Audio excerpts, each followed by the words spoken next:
विठ्ठल विठ्ठल विठ्ठल विठ्ठल विठ्ठल विठ्ठल कुंडली कवरदा हरी विठ्ठल श्री ज्ञानदेव तुकाराम पंढरीनाथ भगवान की जय माऊली ज्ञानेश्वर महाराज की जय जगद्गुरु तुकाराम महाराज की विठ्ठल विठ्ठल विठ्ठल विठ्ठल विठ्ठल विठ्ठल विठ्ठल विठ्ठल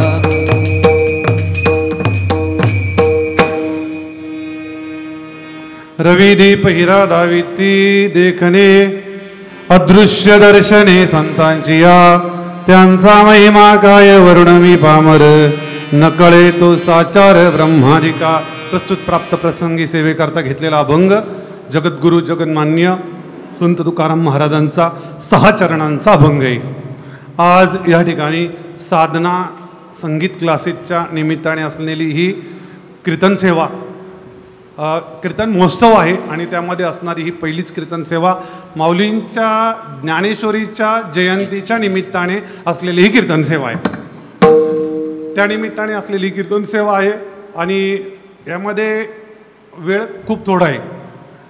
त्यांनी सांगितलं 45 मिनिटं आहे. अजून 45 मिनिटामध्ये आपल्याला अभंगाचा थोडक्यात भावार्थ बघायचा आहे. त्या अनुषंगाने आपण आता बोलणार आहोत. अभंग तुकाराम महाराजांचा आहे आणि तो माऊलींच्या ज्ञानेश्वरीच्या जयंतीच्या निमित्ताने आहे. वास्तविक पाहता ही जी ज्ञानेश्वरी जयंती आहे ना, ही एकनाथ महाराजांनी ज्यावेळेला ज्ञानेश्वरीची प्रत शुद्ध केली त्यावेळेला ही भाद्रपद षष्ठी 1584 मध्ये ही प्रत शुद्ध केल्यानंतर ती आपण ज्ञानेश्वरी जयंती म्हणून ती तिथे आपण साजरी करतो. वास्तविक पाहता माऊलींनी ज्यावेळेला ज्ञानेश्वरी लिहिलेली आहे ना त्यावेळेला ती 1290 मध्ये लिहिलेली, पण त्यामध्ये माऊलींनी स्पष्ट उल्लेख केलेला नाही आहे कुठल्या महिन्यामध्ये. आणि ज्यावेळेला माऊलींनी त्यामधल्या ज्या त्रुटी आहेत ह्या ज्यांनी याच्यामध्ये ज्ञानेश्वरीमध्ये इतर अन्यत्र गोव्या घातल्या होत्या त्यावेळेला माऊलींनी सांगितलं की माझ्या गळ्याला मुळी लागल्याचं कारण सांगून नाथांकडून 3 दिवस संवाद करून ज्यावेळेला ज्ञानेश्वरीची प्रत शुद्ध केली त्यावेळेला ती जेव्हा पूर्ण झाली ती आपण ज्ञानेश्वरी जयंती म्हणून त्या तिथीला साजरी करतो आणि त्या निमित्ताने असणारी ही कीर्तन रूपी सेवा. विठ्ठला विठ्ठल विठ्ठल विठ्ठल विठ्ठल विठ्ठल विठ्ठल विठ्ठल विठ्ठल विठ्ठल विठ्ठल रविदीप हिरा दाविती देखणे अदृश्य दर्शने संतांची या त्यांचा महिमा काय वर्णोमी पामर नकळे तो साचार ब्रह्मादिका. इथे महाराज सांगतात की संतांचा महिमा वर्णन करत असताना जो ब्रह्मादिकांना कळाला नाही तो मी काय वर्णन करू.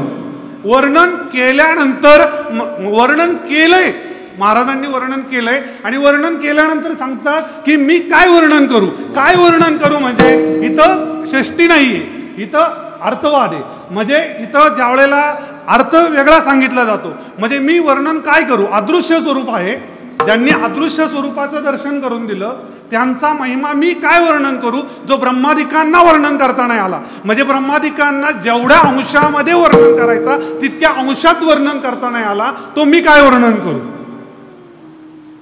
मी काय वर्णन करू हे विशेषण आहे. अदृश्य हे विशेषण आहे. जर अदृश्य असेल तर त्याचं दर्शन कसं आणि दर्शन करून देत असेल तर ते अदृश्य कसं. कारण इथं अदृश्याचं दर्शन करून देतोय. इथं संत काय करतायत अदृश्य दर्शने संतांची या अदृश्य स्वरूपाचं दर्शन म्हणजे दृश्य सापेक्ष अदृश्य नाहीये. इथं दृश्य सापेक्ष लक्षण लावून इथं बोलत नाहीत. मग इथं संतांचं सामर्थ्याचं वर्णन केलेलं आहे. संतांचं सामर्थ्य काय आहे. तुमची वृत्ती ज्या दृश्य पदार्थावरती स्थिर होते त्या दृश्याचा निराश करून ती ज्याच्यावरती अध्यस्त आहे त्या अधिष्ठानाचं ज्ञान करून देणं म्हणजे अदृश्याचं दर्शन. विठ्ठला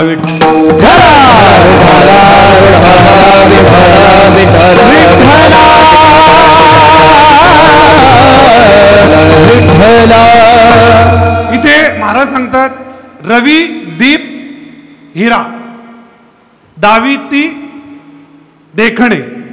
सूर्याच्या प्रकाशाने दिव्याच्या प्रकाशाने आणि हिऱ्याच्या प्रकाशाने जे प्रकाशित झालेली दृश्य वस्तू आहे ती दृश्य वस्तू न दाखवता ती आपल्याकडून कशी प्रकाशित होते याचं ज्ञान संत करून देतात. म्हणजे ज्या वेळेला दृश्य वस्तूचं आपल्याला ज्ञान होतं त्यावेळेला त्यावरती दोन आवरण असतात, एक अंधकाराचं आणि दुसरं अज्ञानाचं.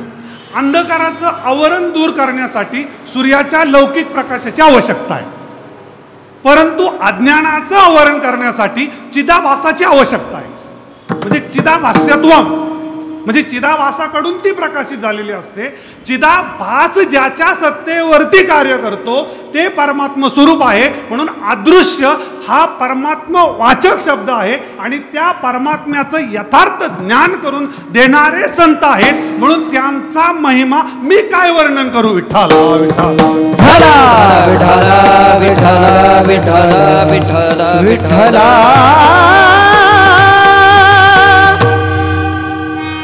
सूर्याच्या प्रकाशाने प्रकाशित झालेलं आहे. माऊली ज्ञानोबाराय सांगतात चंद्र सूर्य हे त्याचे कडवसे. चंद्र सूर्य कडवसा पडती वस्तूची या प्रकाशा या लागी तेज जे तेजसा ते वस्तूचे अंग. म्हणजे सूर्य ज्याच्या प्रकाशाने प्रकाशित झाला ते परमात्म स्वरूप आहे. तर त्या परमात्म स्वरूपाला आता कुठल्या प्रकाशाने प्रकाशित करणार आहे. म्हणजे तो ज्ञानाचा विषय नाहीये, ते ज्ञानाचं स्वरूप आहे.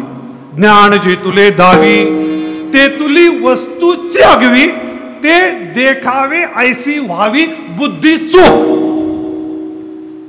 म्हणजे इथं बुद्धी चोख म्हणजे बुद्धीचा निराश करायचा आहे. बुद्धी ज्या वेळेला ज्ञान करून देते त्यावेळेला ती बुद्धी ज्या स्वरूपावरती कार्य करते, ज्या स्वरूपाची सत्ता घेते ते स्वरूप म्हणजे अदृश्याचं दर्शन. आता जसं बोरला मोटर बसवली ना तर अर्धा इंची मोटर बसवल्यानंतर अर्धा इंची पाणी बाहेर फेकते. पाणी मोटरीचं नाहीये, पाणी जमिनीतलं आहे, मोटरीने बाहेर फेकलंय. त्याचं ज्ञान बुद्धीचं नाहीये, बुद्धीतून बाहेर आलंय. आणि बुद्धीतून बाहेर आल्यानंतर ज्या वेळेला त्याचं तादात्म्य बुद्धी घेते त्यावेळेला ती जीव म्हणून कार्य करते. आणि ज्या वेळेला बुद्धी अधिष्ठानाचं ज्ञान करून देते त्यावेळेला ती स्वरूपाकडे जाते. म्हणून माऊली ज्ञानोबराय सांगतात की बुद्धी निश्चय आत्मज्ञान आणि बुद्धी विषय जीव. बुद्धी निश्चयावरती आली पाहिजे, निश्चयात्मक बुद्धी, बुद्धी निश्चयावरती आली पाहिजे. मग हे ज्ञान बुद्धीतलं नाहीये, हे स्वरूपाचं आहे पण बुद्धीतून वाहतंय. आमचे बाबा एक दृष्टांत सांगायचे. म्हणजे बाबा म्हणजे आमचे गावडे बाबा दृष्टांत सांगायचे की ज्या वेळेला नालीतून पाणी वाहतं ना, नालीतून पाणी वाहतं त्यावेळेला आपण त्याला ड्रेनेज म्हणतो, बरोबर ना, त्याला ड्रेनेज म्हणतो. मग तेच पाणी ज्या वेळेला खाली वाहत जातं ना त्यावेळेला ते फिल्टर केलं जातं. ही नदीने वाहत गेल्यानंतर ते फिल्टर केलं जातं. फिल्टर केल्यानंतर त्या पाण्यातली घाण आणि पाणी यांचं विभाजन केलं जातं. मग ज्या वेळेला पाणी आणि घाण एकत्र वाहते त्यावेळेला पाणी त्यातून वेगळंच असतं का घाणी बरोबर एकत्र झालेलं असतं? घाणी बरोबर तरी पण ते वेगळंच असतं. जर ते एकरूप झालं असतं तर ते परत वेगळं करता आलं नसतं, जर एकरूप झालं असतं तर. आणि जर वेगळं असतं तर ते इकडेच वापरलं असतं. म्हणजे ते एकरूपही झालेलं नाही आणि वेगळंही नाही राहिलेलं. मग साधू काय करतो म्हटले, जसं ते पाणी ना ते वेगळं करण्यासाठी शास्त्रज्ञाची आवश्यकता असते. आणि बाई काय करते, चांगलं पाणी घेऊन त्याच्यात शेण घालते, त्याचा सडा करते म्हणे. म्हणजे चांगल्या पाण्याचं वाटोळं करते ती बाई आणि घाण पाणी फिल्टर करतो तो शास्त्रज्ञ. तसं जीवामधून आत्मज्ञान वेगळं करून सांगतो, अदृश्याचं दर्शन करून देतो ते संत. आणि जीव दशा दृढ करून आत्मस्वरूपाची सत्ता त्यात घालून संसार करतो तो जीव. विठ्ठला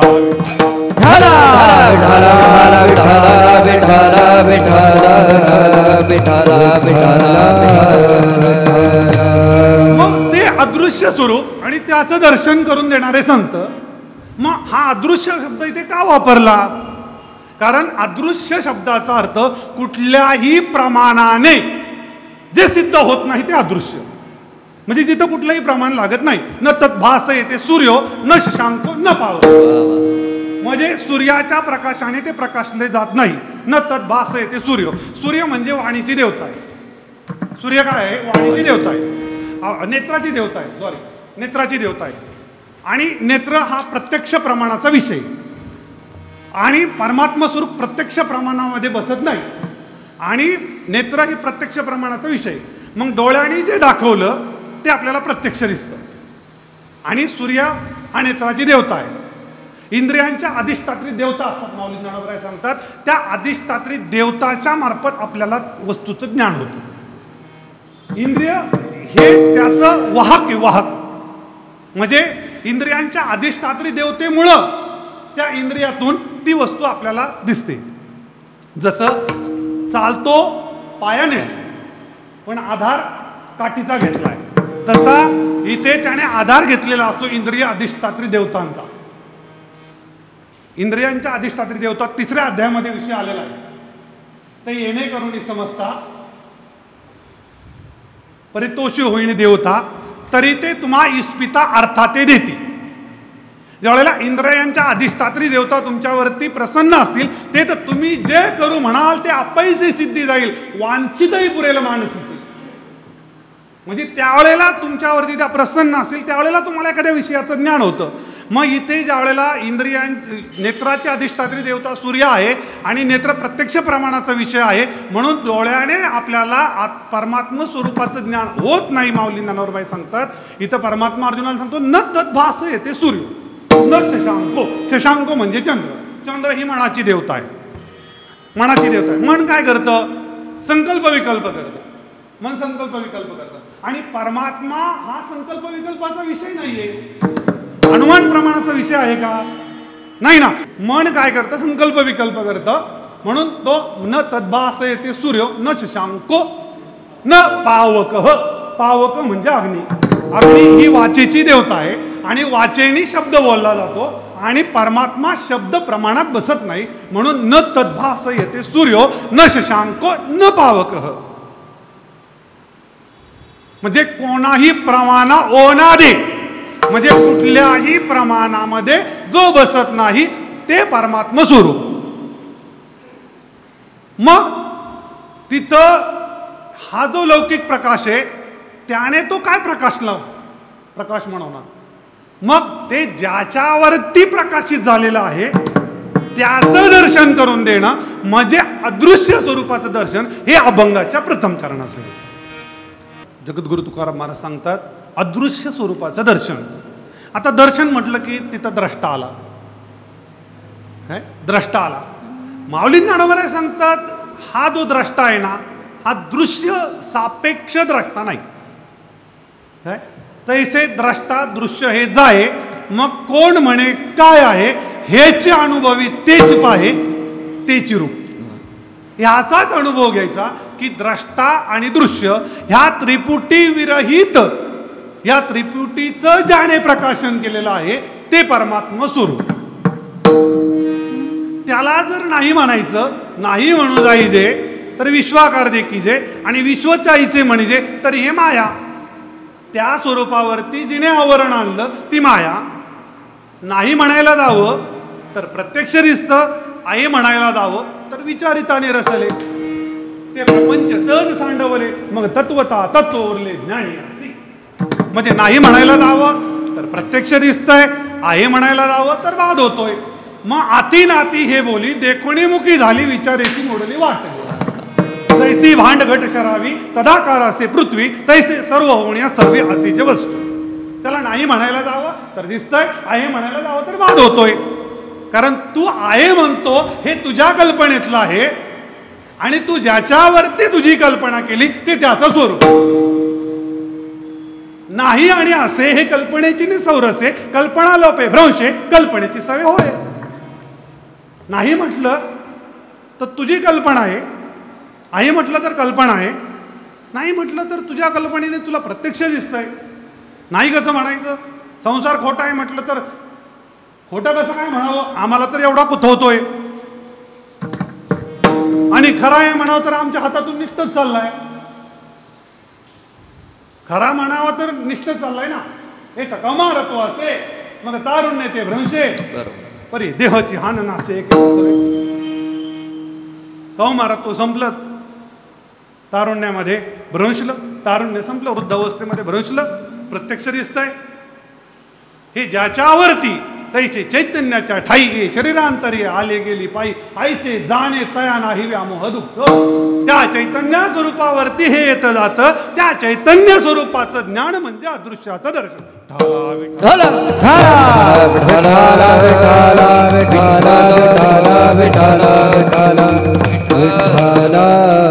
म्हणजे त्याला दृश्याकडून द्रष्ट्याकडून दृश्य म्हटलं जातं, ज्ञात्याकडून नेय म्हटलं जातं, त्याला कर्त्याकडून कर्म म्हटलं जातं.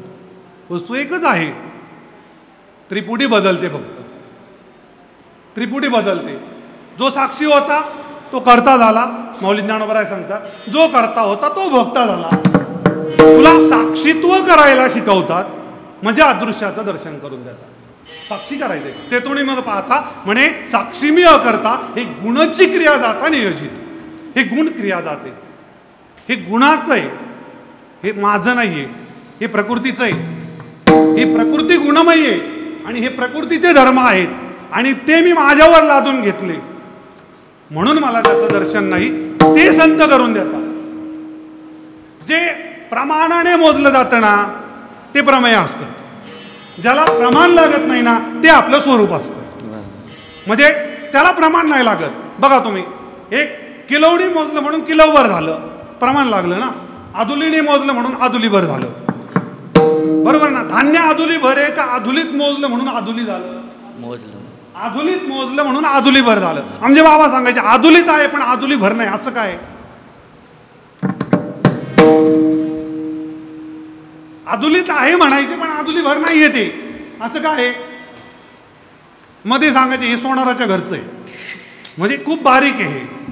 त्याला अशी बुद्धी खूप बारीक करायला लागते. येईल का सांगता? नाही म्हणे आदुलीत आहे, लोखंड आदुलीत आहे पण आदुलीभर नाहीये. आणि आधुलीच्या मापाने जे मोजलं जातं ते धान्य आहे. म्हणजे त्याला प्रमाण लागलं आणि ज्याला प्रमाण लागलं ना त्याची पूजा नाही, त्याची भक्ती नाही. ज्याला प्रमाण लागत नाही ना त्याचं दर्शन. ज्याला प्रमाण लागत नाही त्याचं दर्शन. झाडाने डाळिंब आले ना, झाडाला आले ना, त्याला प्रमाण आहे का हो? नाही ना. झाडाने किती रुपये किलोनी दिले? डाळिंब झाडाने किती रुपये किलोनी दिले? आंबे किती रुपये किलोनी दिले? आणि याने किती रुपये किलोनी लावले? याने ज्या वेळेला त्याला 50 रुपये किलोचा भाव लावला ना त्यावेळेला हा जीव आहे, ही जीवसृष्टी आहे. आणि झाडाला लागली ना ती ईशसृष्टी. म्हणजे ईशसृष्टीमध्ये व्यवहार नाहीये, जीवसृष्टीमध्ये व्यवहार आहे. आणि त्या व्यवहारात वृत्ती अडकलेली आहे. म्हणून तर आपण जीव आहोत. विठ्ठला विठ्ठला विठ्ठला विठ्ठला विठ्ठला विठ्ठला विठ्ठला विठ्ठला विठ्ठला. आपण जीव आहोत का जीव झालो? आपण जीव झालो. प्रकृती करी कर्मे ती म्या केली म्हणे भ्रमे करता येणे नामे बोली जे जीव. कर्म कोण करतं? प्रकृती करते आणि ती मी केली म्हणतो. माऊली ज्ञानोबराय सांगता पुढीला आचे ओझे आपणा माथा घ्यायचे. ओझ कुणाचं? पुढच्याचं. आणि आपल्या माथ्यावर घेतो. तरी सांग कन दटीचे जाणू जरा मग कुत्तो तैशी शुभ कर्मे जी निपजती प्रकृती धर्मे ते तर मूर्ख. मूर्ख म्हटले मूर्ख. मती भ्रमे मी करता म्हणे. मूर्ख म्हणतो मी करतो. मग कोण कोण मूर्ख आहे? कोण म्हणतो मी कर्म मी करतो म्हणून? आपण काय म्हणतो? हा आपण म्हणतो का करणे का न करणे आर्घवी तोची जाणे विश्व तळत असे जेणे परमात्मेनी, असं म्हणतो का आपण? नाही ना. आम्ही करतो मी करतो. मौली नावाचा मी मी जो म्हणतोय ना हा तो तिथं तो जीव आहे. आणि तिथं तो मी ज्या मीवर आहे ना तो मी. आणि तो मी आहे ते अदृश्य दर्शन आहे. एरवी सर्वांच्या हृदय देशी मी अमुक आहे ऐशी जी बुद्धी स्फुरे अहर्निशी ते वस्तुगा मी. ज्यावरती बुद्धी स्फुरते ती वस्तू मी, बुद्धी जे स्फूर्ती ते जगत, ती वस्तू मी. आणि त्याचं दर्शन म्हणजे अदृश्याचं दर्शन. आणि त्या स्वरूपाचं ज्ञान करून देणारे संत, त्याचं वर्णन ब्रह्मादिकांना का नाही करता आलं? तर ते गुणात आहे. अगा सृष्टीच्या उपक्रमा जया नाम म्हणती ब्रह्मा, व्याप्ती जे विष्णू नामा प्राप्त झाले. मग आकार व हरपे तेव्हा रुद्र जे म्हणजे ते गुणत्रय जेव्हा लोपे ते जे शून्य. म्हणजे त्या सृष्टीच्या उपक्रमाकडून ब्रह्मा असं नाव आहे. जो ईश्वर आहे ना त्याला सृष्टीच्या उपक्रमाकडून ब्रह्मा असं नाव आहे. म्हणजे तो रजगुणामध्ये अडकलेला आहे. आणि मग हे बाकीचे लोक त्याच्या खाली आले, स्वर्गलोक, भूलोक, भुवरलोक, पाताळलोक. मग त्याचीच व्यावृत्ती केली. न कळे साचार ब्रह्मादिका. का न कळे? तर ते गुणात अडकले म्हणून ना कळे. आणि इथं का कळे? तर तुला गुणातीत करून देतील. 14व्या अध्यायामध्ये माऊली ज्ञानावरांनी खूप सुंदर वर्णन केलेले गुणातीत पुरुषाचं. तो जैसा का जळापाशी उभा ठाके, तो जरी आपण पे जळा माझी देखे, तरी तो निभ्रांत ओळखे म्हणे मी वेगळा आहे. त्याने असं साक्षीत्व केलं पाहिजे की मी ह्याच्याकडून वेगळा आहे, माझा आणि ह्याचा काही संबंध नाही. हे रूप हे माया पहिलं गुण, हे रूप हे छाया पहिलं गुण हे माया, ऐसा निवाडू धनंजया जेवी की जे. हे दोन्हीतून आपल्याला निवडायचे, वेगळं करायचं. हे सांगितलं ना, तो वेगळं करतो, ते पाणी वेगळं करतो, त्याला आपण शास्त्रज्ञ म्हणतो. त्या पाण्यामध्ये शेण घालतंय, त्याला आपण बाई म्हणतो. मग ते जरी चाललं असलं ना तरी ते वेगळंच असतं. आणि जर ते वेगळं झालं नसतं तर मग ते एक असतं, पण ते वेगळं होतंय ना. तसं प्रकृती आणि परमात्मा हे वेगळं करून देणारे संत आहेत, त्याचं ज्ञान करून देणारे संत आहेत, ज्ञान करून देणारे. मग त्या ज्ञानावरती आवरण आणणारी माया आहे, ही आदिपुरुषाची माया. ही ब्रह्मयाई नयेची आया. ब्रह्मयाई म्हणजे इथं ब्रह्मदेव, न कळे तो साचार ब्रह्मादेव. म्हणजे ब्रह्मयाई नयेची आया. हातरांधळाचे म्हणून भुलविले राया संजय म्हणे. संजय म्हणतो हा का भुललाय? तर याच्यावरती तिचं आवरण आहे. आवरण दोष, अंतकरणावरती 3 दोष, मल विक्षेप आणि आवरण. अंतकरणाची चंचलता, निषिद्ध कर्म करण्याची प्रवृत्ती आणि घटपटादी पदार्थाचं तादात्म्य, यावरून अंतकरणाचे दोष आपल्या लक्षात येतात. हे कशाने जातील? निष्काम कर्म, निष्काम उपासना आणि यथार्थ स्वरूपाचं ज्ञान.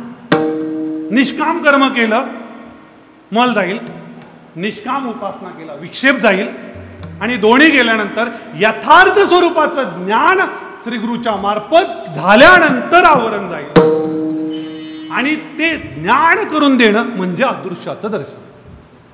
अरे तुला नारळातून तेल नाही काढता येत, दह्यातून तुला तूप नाही काढता येत, दुधातून नाही काढता येत, ते त्यातच असतं. माऊली ज्ञानोबराय सांगतात, अगा क्षीराचे आदसे गुरुत क्षीराकार असे परी क्षीरची नवे जैसे कपी ध्वजा. अरे दुधात तूप आहे पण दूधच तूप नाही ना. प्रकृतीत परमात्म तत्व आहे पण प्रकृतीच परमात्म तत्व नाही ना.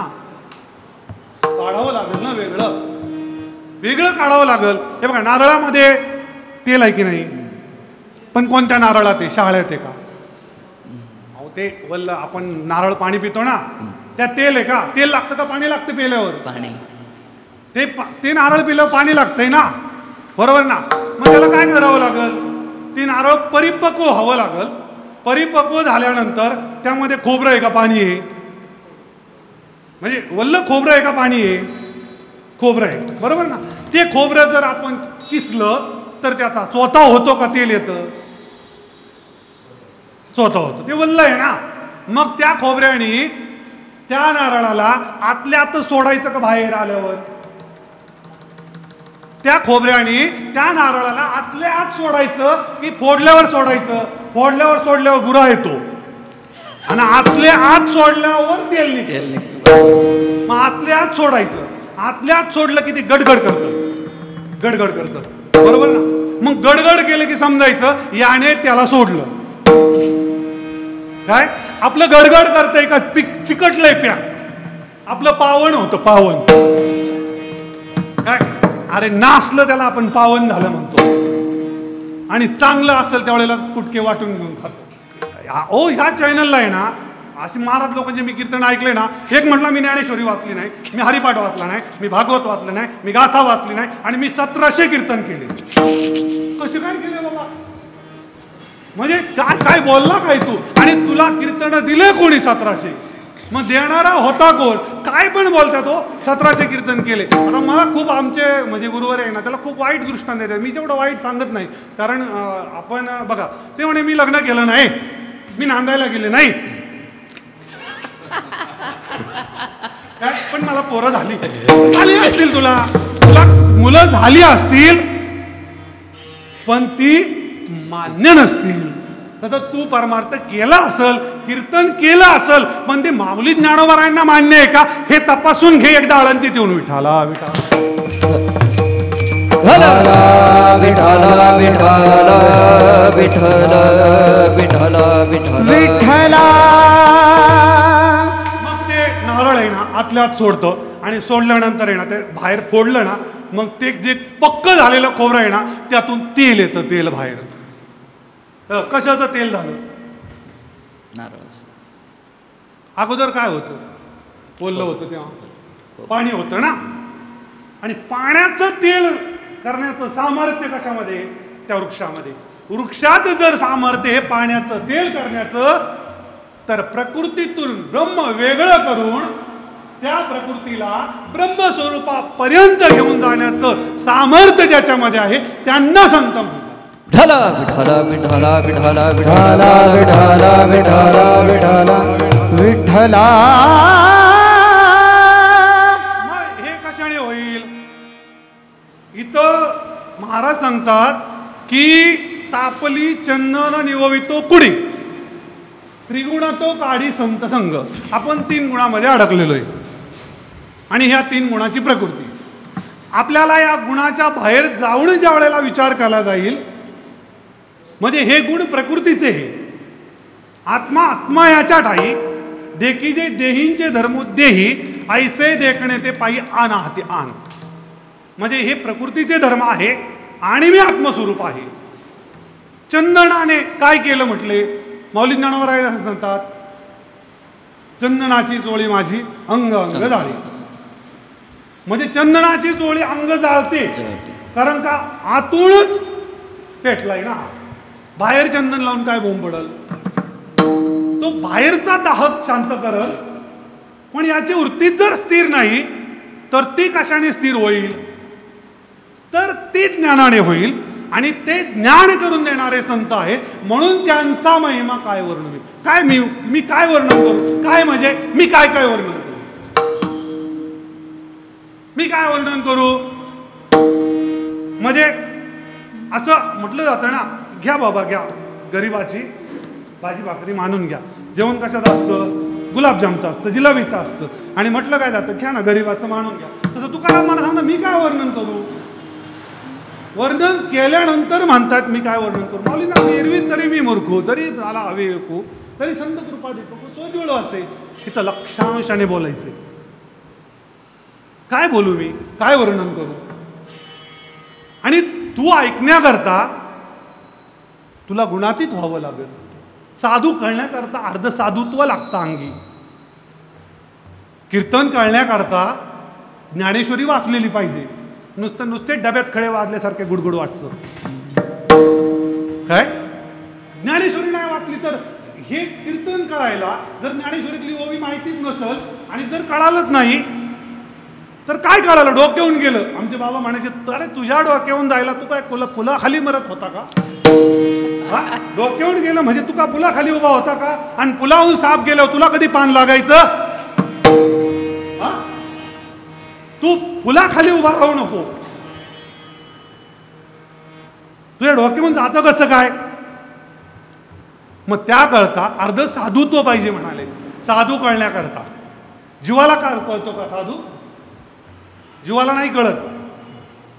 इथं तुकाराम महाराज सांगतात, अरे जर हा गुणातीत नसल तर याला काय कळायचंय?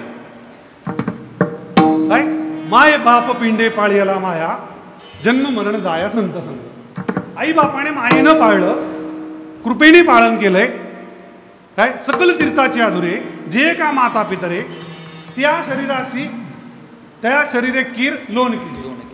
म्हणजे आपण आपल्या शरीर त्यांच्याकरता झिजवावं, कारण त्यांनी आपल्याला मनुष्य देहाला आणलंय. त्यांनी आणलंय, मायेने आणलंय, पण ते आपल्याला यातून बाहेर काढणार नाही. आता बाहेर काढण्यासाठी साधू पाहिजे.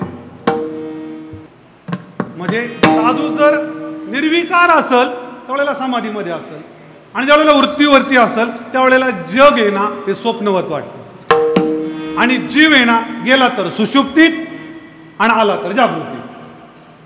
म्हणजे हा एक तर झोपला नाहीतर उठून संसाराला लागला. मग साधू जीवाला तिथपर्यंत घेऊन जातात, म्हणून धरावे ते पायात. का धरावे? ते गुणातीत करतात, ते ज्ञान करून देतात, त्या स्वरूपाचं ज्ञान करून देतात. मग आपल्याला नाही का करून घेता येत ज्ञान? त्या स्वसंवेद्य स्वरूपाचं ज्ञान आपल्याला करून घेता येत नाही का? ओम नमो जी आद्या वेद प्रतिपाद्या जय जय स्वसंवेद्या. स्वसंवेद्य स्वरूप आहे त्याचं, आणि ते अदृश्य आहे. म्हणजे ते स्वतः प्रकाशमान असून इतरांना प्रकाशित करते. त्याला माऊली ज्ञानोबराय स्वसंवेद्य म्हणतात. त्याला इतरांच्या प्रकाशाची आवश्यकता नाही. जसं बघा सूर्य आहे ना, माऊली ज्ञानोबराय सांगतात अगा सूर्योदय झालिया, सूर्याची पाहावा धनंजया, तेवी माते जाणावया मीचे. म्हणजे सूर्याला जर बघायचं असेल तर किती मोठा मरकुरी लावल्यावर दिसल नाही, त्याच्याच प्रकाशाने तो प्रकाशित होतो. तसं परमात्म्याला जर प्रकाशित करायचा असेल तर तो स्वसंवेद्य आहे, तो त्याच्याच प्रकाशाने प्रकाशित होतो.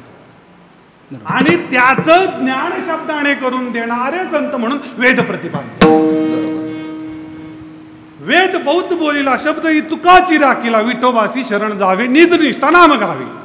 वेद खूप बोलला, वेदाने अवांतर वाक्यही सांगितले आणि महावाक्याचंही ज्ञान करून दिलं. मग त्यातून जे सांगतात ते महावाक्याचं ज्ञान करून देणारे संत. मग त्यांचा महिमा मी काय वर्णन करू? कारण का त्यांच्या मुखातून आलं पाहिजे ते, त्यावेळेला ते महावाक्य साधूच्या मुखातून आलं पाहिजे. अहो मेडिकलमध्ये एकदम गच्च मेडिकल भरलेलं आहे गोळ्या औषधाने, पण डॉक्टरच्या चिठ्ठीवर घ्या. आपल्या मनाने डोक्याची गोळी घेऊन आला तर जमल का? आपल्या मनाने गोळ्या घेऊन आलो ना, आपण जातो ना आपल्या मनाने गोळ्या घेऊन येतो. मग डॉक्टरकडे गेल्यानंतर डॉक्टर सांगतो उशीर झाला. तो म्हणतो मी गोळ्या आणल्या होत्या. कशा काय आणल्या होत्या? मी मनाने आणल्या होत्या. तू मनाने आणल्या, मेडिकल भरलेलं आहे, पण डॉक्टरची चिठ्ठी घेऊन जा. शास्त्रामध्ये देव सांगितलेलं आहे, पण साधूच्या कृपेतून घे. काना वचनाची अभेटी सरी साची बैकरिटी वस्तू होणे होती. साधूच्या कृपेतून आला पाहिजे. अहो आपल्याला ज्ञान आहे, पण आपल्याला केस लढवता येत नाही, वकिलाची आवश्यकता आहे. बरोबर. आपल्याला आहे की ज्ञान? वादी प्रतिवादाला ज्ञान नाही का? ज्ञान नाही तर कशाला गेले वकिलाकडं? याला ज्ञान आहे ना. काय मला फसवलं याचं ज्ञान वादी प्रतिवादाला आहे ना, पण वकिलाकडून केस लढवायची. तसं शास्त्रात सांगितलेलं समजतंय ना, पण कृपा नाही ना. कृपेतून आलं पाहिजे ना. बंदुकीत गोळी आहे ना, मग बंदुकीतून गोळी घातल्यानंतर मग तो गोळी फेकून आणल्यावर बंदुकीमधून गोळी घातली ना, बंदुकीतून गोळी घातल्यानंतर मरतो का गोळी फेकून आणल्यावर मरतो? गोळी फेकून आणला तर तो परत आपल्याला म्हणजे आपली निश्चिती करायला परत येईल. ती बंदुकीतून घालावं लागते. मग बंदूक काय करते माहिती आहे का? बंदुकीमध्ये टेन्शन असतं, असं स्प्रिंगचं टेन्शन असतं. गोळी तीच असती पण प्रेशरने जाते म्हणून मरतो. तसा उपदेश तोच असतो, पण साधूच्या कृपेतून जातो म्हणून याची जीवदशा. संत चरणी भाव पुण्य फळलं पाहिजे. काय पुण्य फळलं पाहिजे? फळलं पाहिजे म्हणजे पुण्य फळाला आलं पाहिजे. हे जे आहे ना पुण्य, आपलं जे पुण्य आहे ना, हे पुण्याने आपल्याला संसार भेटतो. जे पुण्य, ज्या पुण्याचा ऱ्हास होत नाही, म्हणजे इच्छित वस्तू प्राप्त झाल्यानंतर ज्या पुण्याचा ऱ्हास होत नाही ते पुण्य, ते पुण्य फळाला येतं. हेची आत्मसिद्धी. जो कोणी भाग्यनिधी, भाग्यनिधी भाग्य नाही, पुण्य नाही, भाग्य नाही, भाग्यनिधी. भाग्य नाही, आत्मसिद्धी करता भाग्यनिधी पाहिजे का भाग्य पाहिजे? महाराजांना भाग्य तरी नव्हे धनपत्र त्याला भाग्य नाही म्हणायचं. ज्याचा वेध होतो ते भाग्य नाही. ज्या भाग्याने परमात्म स्वरूपाचं ज्ञान प्राप्त होतं ते भाग्य. ते भाग्य फळाला यावं लागतं, ते पुण्य फळाला यावं लागतं, ज्या पुण्याचा ऱ्हास होत नाही. असं कोणतं पुण्य आहे? असं कोणतं पुण्य आहे? अरे आपण कोणतं पुण्य करतो? आपण सकाम पुण्य करतो आणि त्या पुण्यावरती आपल्याला मोक्षाची इच्छा आहे. त्या पुण्यावरती आपलं पुण्य किती, आपली इच्छा किती? हा, आमचे बाबा दृष्टांत सांगायचे. एक मुंगी आहे ना, मुंगी विमानतळावरती फिरत असताना त्या विमानाच्या टायरवरती चढली. काय, विमानाच्या टायरवरती चढली आणि विमानाने उड्डाण केलं. मुंगीला वाटलं वादळ सुटलं. काय, मुंगीला वाटलं वादळ सुटलं. तिने काय केलं, त्या कपारीमध्ये जाऊन असं गच्च पकडलं आणि विमान जाऊन मुंबईला उतरलं. आणि मुंगी उतरली, म्हटली चला आपल्या घरी. आता मुंगी इथून पुण्यातून लोहगाववरनं चढली आणि मुंबईला उतरली. आता परत तिच्या घरी निघाली. आता किती दिवसांनी पोहोचल? आता किती दिवसांनी पोहोचल ती? म्हणजे ती कुठल्या वेगाने गेली? विमानाच्या वेगाने. आणि कुठल्या पावलाने निघाली? मुंगीच्या. आपला परमार्थ कोणत्या पावलाने आहे? आणि आपला संसार कोणत्या वेगाने आहे? आणि कधी आपण पोचायचो? कधी आपण पोचायचो तिथं? एवढ्या परमार्थामध्ये पोचतोय का? युट्यूबला कीर्तन टाकून आपण ब्रह्म होतोय का? युट्यूबला कीर्तन टाकून आपण संत सिद्ध होतोय का? अरे नाही. तू आतून बदल, आतून बदल, आतून. लौकिकापेक्षा आतून बदल आणि मग तुला साधूची भाषा कळल. साधूची भाषा कळण्याकरता, शास्त्राची भाषा कळण्याकरता तू आतून बदल पहिला. आतून बदलला तर होशील. वेग किती आहे तुझा त्यावरती तुझी पुढची गती अवलंबून आहे. किती वेगाने चाललाय. साधूने बोलवल्यावरती जाऊन तुझा मग उद्धार नाहीये. न पाचारिता जावे, तुकाराम न पाचारिता जावे. खोकला आलं तर टेस्ट करून घेतोय ना जाऊन. टेस्ट करून घेतो की नाही? अरे वातावरण खराब आहे, टेस्ट करून घ्या म्हणजे उपचार करता येतील. तसं एकदा टेस्ट करून घ्या म्हणजे उपचार करता येतील. विठ्ठला विठ्ठला विठ्ठला विठ्ठला विठ्ठला विठ्ठला विठ्ठला विठ्ठला विठ्ठला विठ्ठला विठ्ठला. कसं असतं माहिती आहे का? आपल्याला भाषा कळत नाही. मला जुलाबाच्या गोळ्या द्या. मेडिकलमध्ये जाऊन तो काय सांगतो, मला जुलाबाच्या गोळ्या द्या. मेडिकलवाल्याला वाटलं चालू व्हायच्या गोळ्या याचे चालूच होते. मग याची फजिती झाली का बंद झाले? म्हणजे याने मनाने केलं ना, याने मनाने उपचार केला ना, है की नाही? म्हणून डॉक्टरकडे जा, म्हणून डॉक्टरकडे जा. तसं तू सवस्ती घालून सत्यनारायण करून कधी मोक्ष प्राप्त व्हायचा आहे? हा एक शेवटचा दृष्टांत सांगतो तुम्हाला बरं का. सत्यनारायण केला ना, तर सत्यनारायण करणारा जो ब्राह्मण आहे ना, ते ब्राह्मण सत्यनारायणाची कथा वाचतो. आपण तिथे बसून ऐकतो. ते ब्राह्मण सत्यनारायणाची कथा सांगत असताना कुठली कथा सांगतात महाराज? कोणती कथा सांगतात? साधूवाण्याची. बरोबर ऐकलं असेल ना सत्यनारायण? ऐकलं तुम्ही साधूवाण्याची? मग साधूवाण्याची कथा जी आहे ना, तर साधूवाण्याच्या बायकोने सत्यनारायण घातल्यानंतर बुडालेलं जहाज वरती आलं की नाही? बुडालेलं जहाज वरती आलं की नाही? मग त्या जहाज वरती येण्याकरता जी कथा साधूवाण्याच्या बायकोने ब्राह्मणाकडून वाचून घेतली ना, ती कथा ब्राह्मणाला वाचायला सांगा म्हणजे तुमचं जहाज वरती येईल. नाहीतर बुडल. साधूवाण्याची कथा ऐकून कसं काय येईल आपल्या जहाजवरती? आता कसं काय? अलीकडं ये मला पलीकडं नाही. तू अलीकडंच राहा, पलीकडं जाऊ नको. कारण अलीकडं पलीकडं नाही येतो. काय अलीकडचा आणि पलीकडचा विषय आहे का तो? हे गाणं आराध्याचं आहे का वारकऱ्याचं आहे? हे वारकऱ्यांनी म्हणावं का? हा हे म्हणावं का? नाही ना हो. हे असं करून जमणार नाही ना. म्हणजे आपण चुकलोय कुठं आणि आपण करतोय काय हे जाऊन विचारायचे. कुसा संतांशी जाऊन, त्यांना जाऊन का विचारा. तर हे आपल्याला कळत नाही.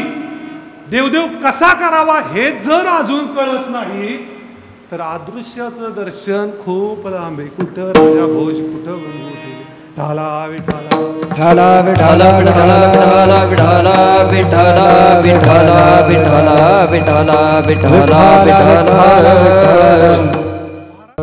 शेवटचे चरण सांगतात तुका म्हणे जवळी न पाचारिता जावे.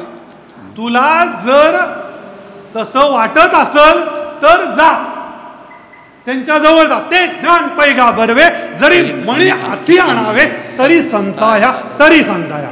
कधी तरी म्हटले तरी शब्द नसता वापरला तर संताया भजवे चालले नाही. ते ज्ञान पैगा बरवे जरी मणी हाती आणावे जरी मणी हातावे तरी संताया भजावे जरी न हातावे तरी न भजावे. न पाचारित जरी म्हणी हाती आणावे तरी संता ह्या भजावे सर्व. ते ज्ञानाचा पुरवठा ते तर सेवा हा दारवंटा. तिथं सेवा हा दारवंट आहे. तो ते सेवा हा दारवंट तो स्वाधीन करी सुबठावळ म्हणे तो तुझ्या स्वाधीन करी. म्हणून तनु म्हणे जीवे चरणासी लागावे अगरवता करावे दस्तार विठोबार घुमाई विठोबार घुमाई विठोबार घुमाई विठोबार घुमाई विठोबार घुमाई विठोबार घुमाई विठोबार घुमाई विठोबार घुमाई विठोबार घुमाई विठोबार घुमाई.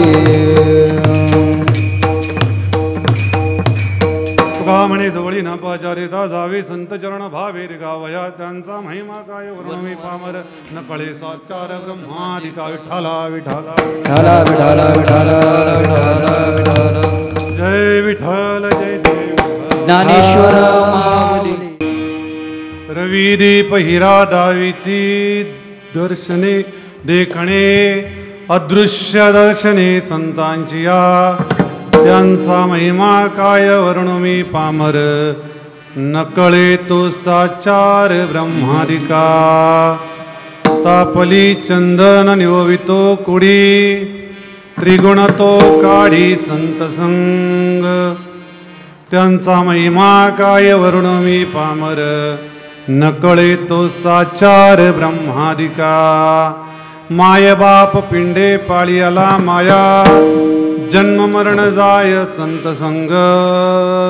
संतांच्या वचने वारी जन्म दुःख मिष्टान्न ते भूक निवारण. त्यांचा महिमा काय वर्णू मी पामर न कळे तो साचार ब्रह्मादिका. तुका म्हणे जवळी न पाचारिता जावे संत चरण भावे रिघावया. त्यांचा महिमा काय वर्णू मी पामर न कळे तो साचार ब्रह्मादिका. विठ्ठला विठ्ठला विठ्ठला विठ्ठला विठ्ठला विठ्ठला विठ्ठला विठ्ठला विठ्ठला विठ्ठला विठ्ठला विठ्ठला विठ्ठला विठ्ठला. महायोग तिटे तटे भीम पांडुरंगा करू प्रथम नमन. पांडुरंगा करू प्रथम नमन. पांडुरंगा करू प्रथम नमन. पांडुरंगा करू प्रथम नमन. पांडुरंगा करू प्रथम नमन. पांडुरंगा करू प्रथम नमन. पांडुरंगा करू प्रथम नमन. पांडुरंगा करू प्रथम नमन. दुसरे चरण संताची हेरा. दुसरे चरण संताची दुसरे चरण संताची हे दुसरे चरण संताची. त्यांच्या कृपादान कथेचा विस्तार